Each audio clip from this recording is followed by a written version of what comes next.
Story 1. I live in a small town in northern Michigan, the kind of place where everyone knows everyone and nothing much ever happens. I work the night shift at the local gas station, which means I'm usually heading home around 3 a.m. It's usually a peaceful drive, just me, the empty roads, and the vast expanse of forest on either side. That night started like any other. I clocked out, said goodbye to Dave, the guy who takes over for me, and headed to my car. It was a clear night, unusually warm for October. The moon was full, casting an eerie glow over the parking lot. As I pulled out onto the main road, I remember thinking how beautiful everything looked in the moonlight. About halfway home, I noticed something odd in my rear-view mirror. A set of headlights appeared out of nowhere, way too close for comfort. I hadn't seen any cars for miles, so where did this one come from? I tried to shake it off, telling myself it was just someone in a hurry.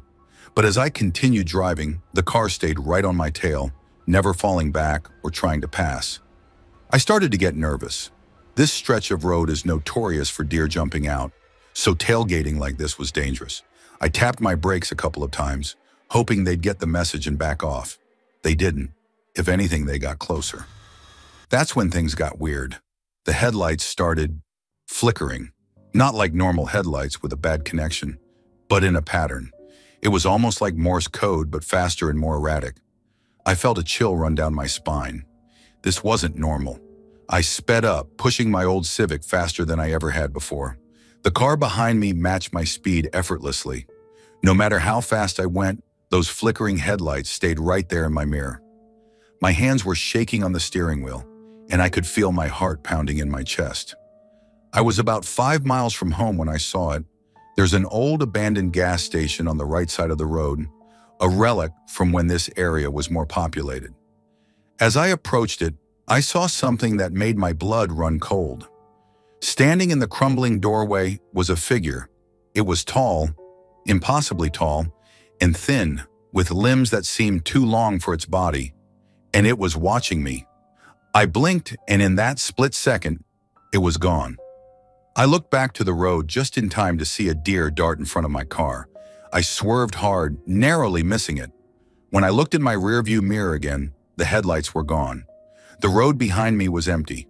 Shaken, I pulled over to the side of the road. My hands were trembling so badly I could barely put the car in park. I sat there for a few minutes, trying to calm down and make sense of what had just happened. Had I imagined it all?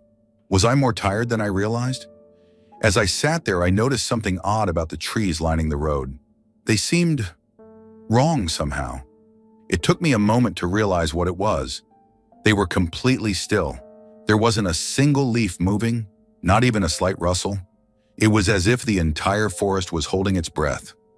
That's when I heard it, a soft tapping sound coming from the passenger side window. Tap, tap, tap. It was rhythmic, almost mechanical in its precision. I didn't want to look. Every fiber of my being was screaming at me not to turn my head, but I couldn't help it. I looked. There was nothing there, just the dark silhouette of trees against the night sky. But as I stared, I could have sworn I saw something move in the shadows, something tall and thin, with 2 long limbs. I didn't wait to see more. I threw the car into drive and sped home, not daring to look in the rearview mirror again.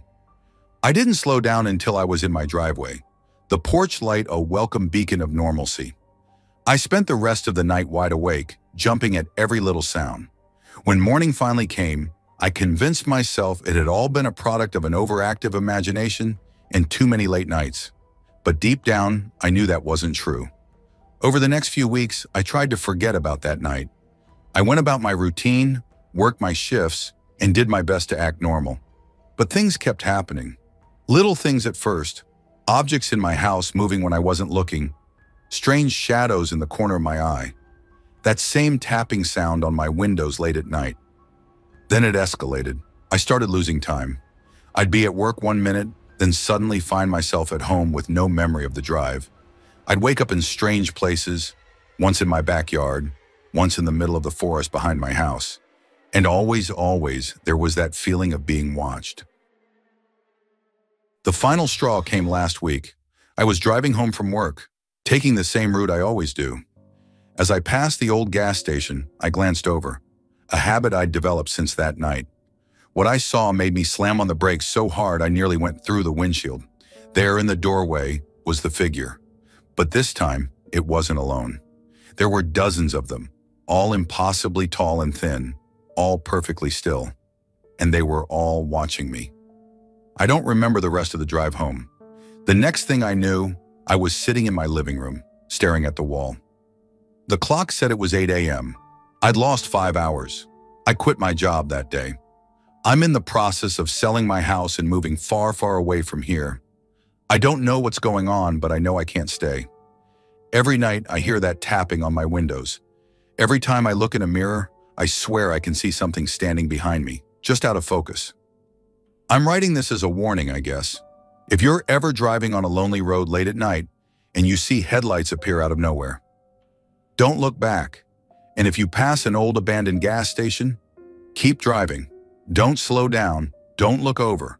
Just keep going and pray that they don't notice you. Because once they do, I don't think they ever stop watching. Story 2, I've always been the type of person who tries to mind their own business. Growing up in a small town, I learned early on that getting involved in other people's affairs usually led to more trouble than it was worth. But there was one night during my college years that changed my perspective entirely. It's a night I'll never forget. A night when minding my own business could have had devastating consequences. It was the fall semester of my junior year at State University. My best friend Alex and I were walking home from a late-night study session at the library. It was around 1 a.m. on a Wednesday night, or Thursday morning, I suppose. The campus was quiet, with most students either asleep or holed up in their dorms cramming for midterms. We were cutting through the park that separated the library from our off-campus apartment when we first saw them. 3 figures stumbling along the path ahead of us, their silhouettes stark against the yellow glow of the streetlights. At first glance, it looked like a typical scene of college revelry, 2 guys supporting their drunk friend as they made their way home. But something about the scene made me uneasy. Maybe it was the way the girl in the middle was swaying, her feet barely touching the ground. Or maybe it was the furtive glances the 2 guys kept throwing over their shoulders. "Hey, Alex," I whispered, nudging my friend. "Does something seem off to you?" Alex squinted ahead, then shrugged. "Just looks like some people had too much fun at the bars. Come on, I'm freezing." We kept walking, closing the distance between us and the trio ahead. As we got closer, I could hear snippets of their conversation. "Just a little further. Hurry up, man. She's heavier than she looks." The girl in the middle wasn't saying anything. In fact, she wasn't moving at all, except for the swaying motion caused by the 2 guys practically carrying her. I felt a knot forming in my stomach. Something was very, very wrong here. "Alex," I said, my voice low and urgent, "I think we need to do something." To his credit, Alex didn't hesitate. He nodded, his expression turning serious. "What's the plan?" We quickened our pace, catching up to the group just as they were about to turn onto a dimly lit side street. "Hey," I called out, trying to keep my voice casual. "You guys okay? Looks like your friend had a rough night." The 2 guys turned, startled. Up close, I could see they were probably around our age, maybe a little older. The girl between them was completely limp, her head lolling to one side. "She's fine," one of the guys said quickly. "Just had too much to drink. We're taking her home."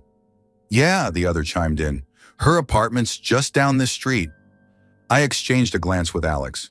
We both knew that street didn't lead to any student apartments. "Cool," Alex said, his tone friendly but his eyes hard. "We can help you get her there. What's her name?" The 2 guys looked at each other, a flash of panic crossing their faces. Sarah," one of them said. "Jennifer," the other said at the same time. My heart was pounding now, adrenaline coursing through my veins. I stepped closer, trying to get a better look at the girl's face. "Hey," I said softly. "Can you hear me? Are you okay?" She didn't respond. Her eyes were half open, unfocused. That's when I noticed her purse dangling precariously from her limp arm. Before either of the guys could react, I reached out and grabbed it. "What the hell, man?" one of the guys shouted, letting go of the girl to lunge for the purse. Without his support, she started to crumple to the ground. Alex moved fast, catching her before she hit the pavement. I dodged the guy's grab, backing away with the purse. "Let's see some ID," I said, my voice shaking slightly as I fumbled with the zipper. "If she's your friend, you won't mind us making sure she's okay." The other guy, still supporting the girl's other side, started to pull her away. "This is none of your business," he snarled. "Just go away before you get hurt." But it was too late. I'd found her student ID in the purse. The name on the card wasn't Sarah or Jennifer. It was Emily. "Emily?" I called out, holding up the ID. "Is that your name? Emily, can you hear me?" At the sound of her name, the girl's eyes fluttered. She mumbled something incoherent. The two guys exchanged a panicked look. Then, without warning, they both let go of Emily and took off running, disappearing down the dark side street. Alex gently lowered Emily to the ground, cradling her head.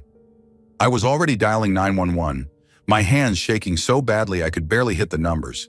The next hour was a blur. The police arrived, followed closely by an ambulance. We gave our statements describing the two guys as best we could. The paramedics examined Emily, their faces grim. "Good thing you two came along when you did," one of them told us as they were loading Emily into the ambulance. "Looks like she might have been drugged. Who knows what would have happened if—" He didn't finish the sentence. He didn't need to. As we watched the ambulance drive away, its sirens piercing the quiet night, I felt a mix of emotions washing over me.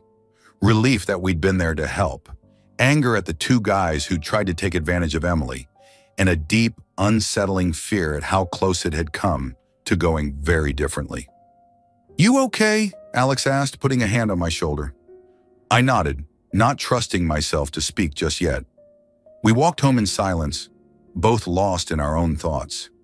It wasn't until we were back in our apartment, the door safely locked behind us, that I finally found my voice.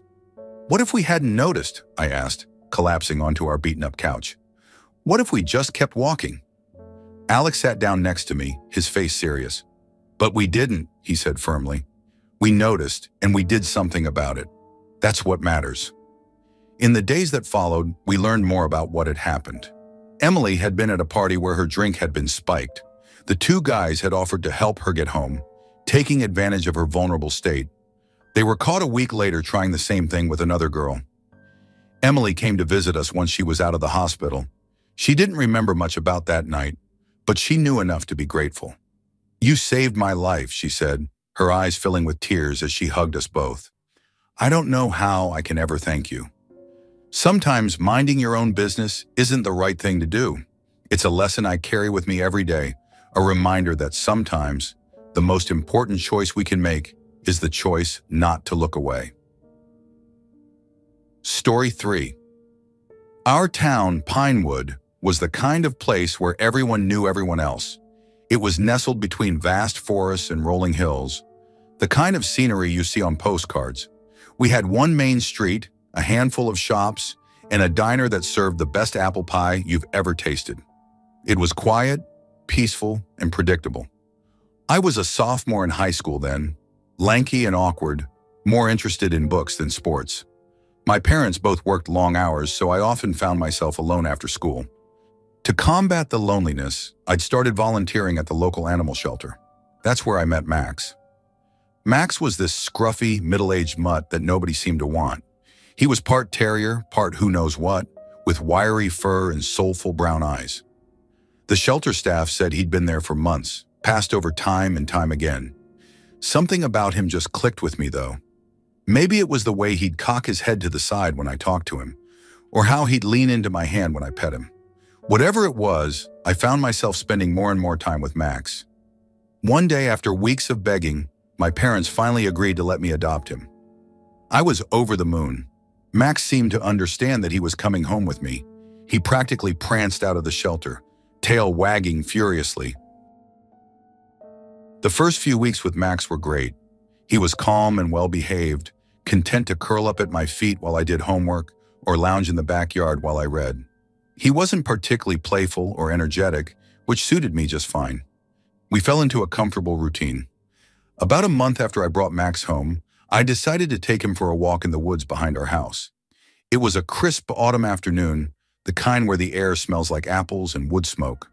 The trail was one I'd walked 100 times before, winding through tall pines and past a small, burbling creek.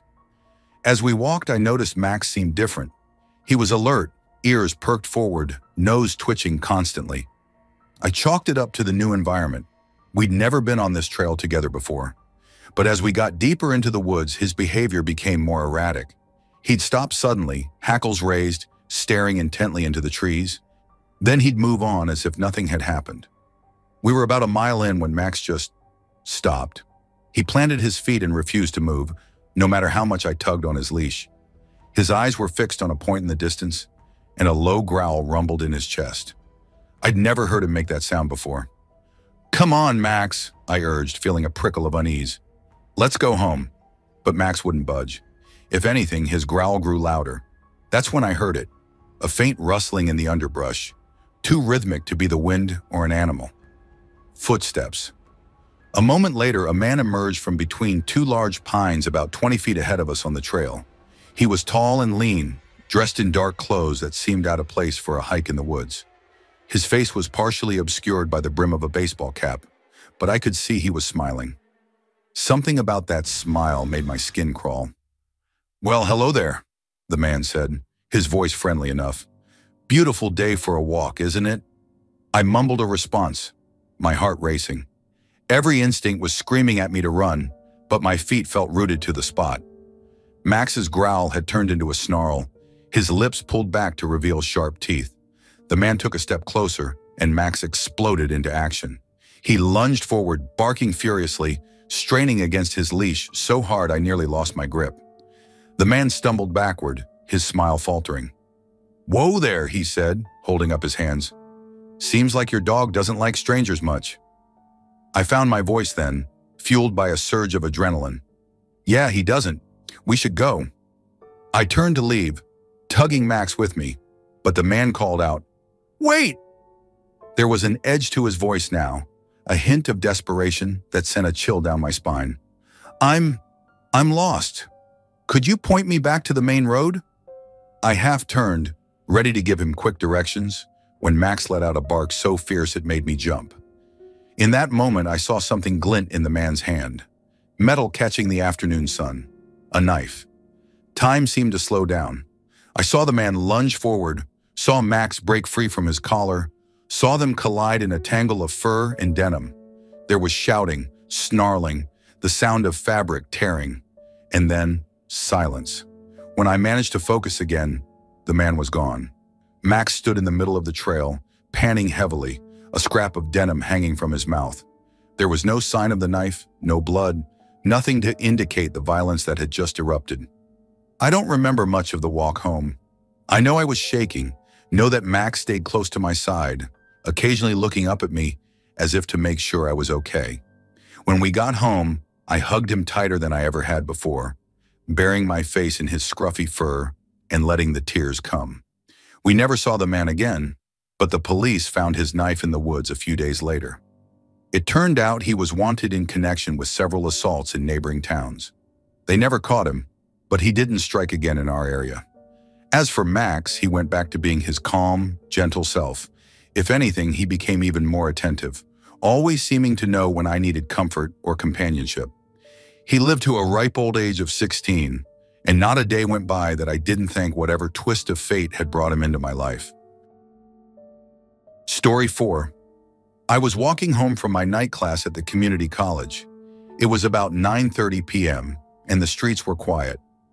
I lived in a decent part of town, nothing fancy, but generally safe. I'd made this walk hundreds of times before without incident. As I left the well-lit main street and turned onto the residential road that led to my apartment complex, I noticed a man about half a block behind me. There was nothing particularly remarkable about him. Average height, average build, dressed in jeans and a dark jacket. Just another person heading home after a long day. But something felt off. I couldn't put my finger on what it was exactly. He wasn't walking too close to me. He wasn't acting suspiciously. He was just there. Yet every hair on the back of my neck was standing up. I picked up my pace slightly, my heart starting to race. I told myself I was being silly, that I'd watched too many crime shows lately, but the feeling wouldn't go away. As I approached the corner where I usually turned to head down the alley that served as a shortcut to my building, A thought hit me with the force of a physical blow. Don't turn. Keep walking straight. I hesitated for a split second, then followed the impulse. Instead of turning down the alley, I kept walking straight, past the row of darkened shop fronts. I could hear footsteps behind me, steady and unhurried.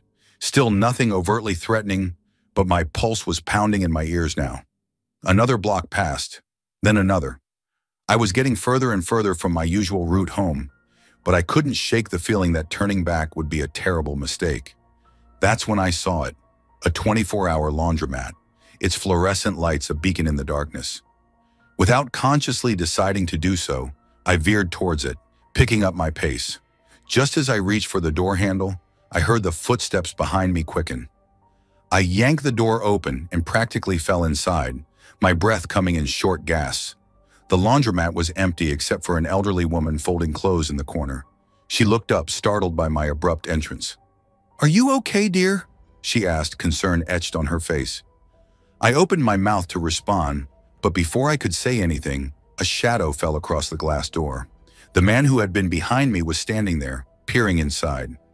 Our eyes met for a brief moment, and what I saw in his gaze made my blood run cold. It was a look of frustration, of thwarted intent. He stood there for what felt like an eternity, but was probably only a few seconds. Then, without a word, he turned and walked away, disappearing into the night. My legs gave out, and I sank to the floor, my back against the washing machines. The elderly woman hurried over, asking if I needed her to call someone. I nodded, unable to speak, and she pulled out her phone to dial 911. The police arrived quickly. They took my statement, asked if I could describe the man. I couldn't, not really. In my panic, all the details had blurred together. They offered to give me a ride home, which I gratefully accepted. As we drove, one of the officers turned to me. "You did the right thing, trusting your gut," he said. "We get a lot of calls from that area. There's been a string of assaults lately. The perpetrator usually strikes in that alley you mentioned." I felt a chill run down my spine at his words. If I had turned down that alley like I usually did. In the days that followed, I replayed that night in my mind over and over. What had tipped me off? Why had I felt so strongly that something was wrong? I couldn't pinpoint anything specific. The man hadn't done anything overtly threatening. He hadn't been following too closely. He hadn't said a word to me. Thanks for watching. Don't leave before leaving a like to this video. Also hit the subscribe button to support my work. And as always, have a horrific nightmare, my dear.